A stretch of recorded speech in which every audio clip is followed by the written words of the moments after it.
নারী সংরক্ষণ বিল চালু করার দাবিতে সারা ভারত গণতান্ত্রিক নারী সমিতি 2 ঘন্টার গণ অবস্থান সংগঠিত করে। সিপিআইএম বিশালগড় মহকুমা কমিটির অফিসের সামনে এই কর্মসূচি হয়। গণ অবস্থানে আলোচনা করতে গিয়ে নেত্রী রেহানা বেগম বলেন, নারী নির্যাতনে দেশের মধ্যে অনেকটা এগিয়ে আছে ত্রিপুরা, আর সেটা রাজ্যের মানুষের জন্য অত্যন্ত লজ্জাজনক। আমরা শুনবো ঠিক কি জানাচ্ছেন তিনি। কর্তব্যরত দারোগাবাবু যদি সেটা নথিভুক্ত না করে ওনাকে তাৎক্ষণিকভাবে অ্যাকশন নেওয়া হবে।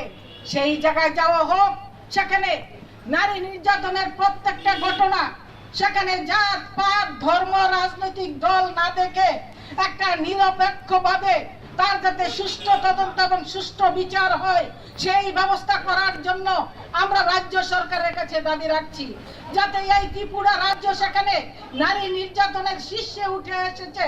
সেটা শুধু আমাদের লজ্জা না, সারা ত্রিপুরা রাজ্যের লজ্জা এবং সরকারেরও সেখানে লজ্জা। সেই লজ্জা থেকে পরিত্রাণ পাওয়ার জন্য, নারীদেরকে সুরক্ষা দেওয়ার জন্য যা যা করণীয় দরকার সেখানে রাজ্য সরকার অবিলম্বে সেখানে নিরপেক্ষ দৃষ্টিভঙ্গি নিয়ে সেখানে নারীদের অধিকার মর্যাদা সম্মান রক্ষার জন্য নিরাপদে যাতে নারীরা বসবাস করতে পারে সম্মানের সাথে মর্যাদার সাথে, সেই ব্যবস্থাটা করার জন্য আমরা এখান থেকে আবেদন